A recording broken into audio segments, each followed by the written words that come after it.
Hello friends, आपका स्वागत है हमारे यूट्यूब चैनल पर। फ्रेंड्स, आप चैनल पर पहली बार है तो चैनल को सब्सक्राइब करें और साथ में लगे बेल आइकन को प्रेस करें। बिना टोकन के कहां से भीतर चले जा रहे हैं आप? शहर के बीचों बीच मौजूद उस नाश्ते की दुकान में बहुत ज्यादा भीड़ लगी थी और एक आदमी बिना टोकन के लिए दुकान के भीतर जाने की कोशिश कर रहा था। ये देख दुकान के कर्मचारी ने उसे रोका।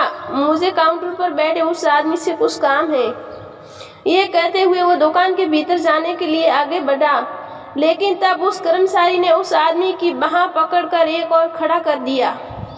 रुकिए, अभी भीतर बहुत भीड़ है, जब भीड़ कम हो जाएगी तब मैं आपको उसे मिलवा दूंगा। असल में बिना टोकन के लिए किसी भी ग्राहक को दुकान के भीतर जाने की अनुमति नहीं थी, इसलिए कर्मचारी भी मजबूर था, क्योंकि कई बार दुकान में भीड़ का फायदा उठाकर कई ग्राहक बिना टोकन के ही प्रवेश कर जाते और नाश्ता करके चुपचाप बाहर निकल जाते। ग्राहकों की चालाकी और दुकान के कर्मचारियों की लापरवाही का पूरा नुकसान दुकान के मालिक को बर्दाश्त करना पड़ता था, इसलिए उसे नाश्ते की दुकान के मालिक ने अपने दुकान के कर्मचारियों को सख्त हिदायत दे रखी थी कि जब तक कोई ग्राहक टोकन नहीं ले लेता उसे दुकान के भीतर आने की अनुमति नहीं मिलनी चाहिए।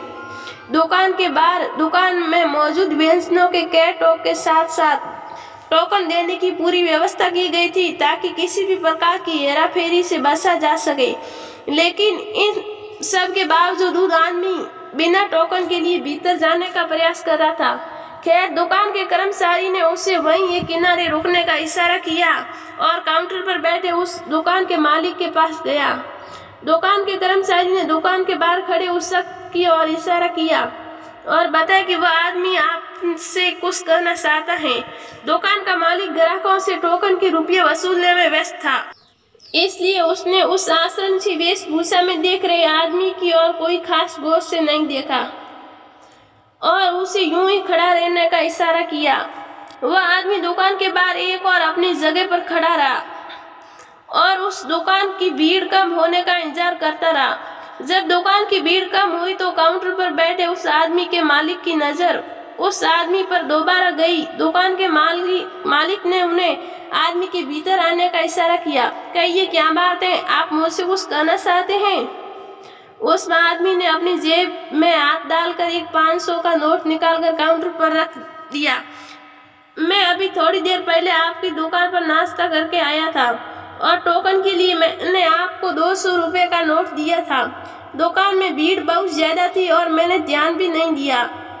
आपने गलती से 100 रुपये की जगह मुझे ये 500 रुपये नोट वापस कर दिया।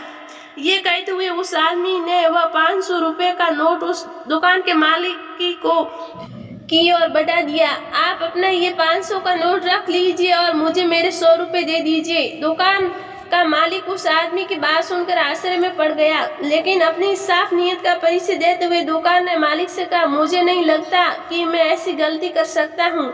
हो सकता है ये नोट आपका ही है और आपको कोई गलतफहमी हुई हो। दुकान के मालिक की बात सुनकर आदमी मुस्कुराया।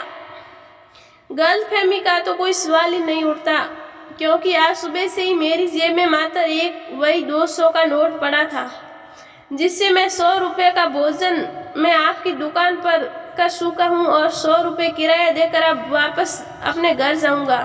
उस आदमी की ईमानदारी और साफ नीयत देखकर उस दुकान का मालिक उससे पूछ बैठा, आप इस शहर में कहीं कोई नौकरी करते हैं? नहीं, लेकिन हर रोज इस शहर में नौकरी की तलाश में निकलता जरूर हूँ। क्या आप हमारी दुकान पर काउंटर संभालने की नौकरी करना पसंद करेंगे? उस आदमी की ईमानदारी से प्रभावित होकर दुकान के मालिक ने उससे बेरोजगार को रोजगार ऑफर कर दिया और अपनी ईमानदारी की मिसाल पहले से ही पेश कर चुका शख्स अचानक नौकरी का प्रस्ताव पाकर निस्तब्ध हो गया। दोस्तों, इस वीडियो को लेकर आपकी क्या राय है, नीचे कमेंट करके जरूर बताएं।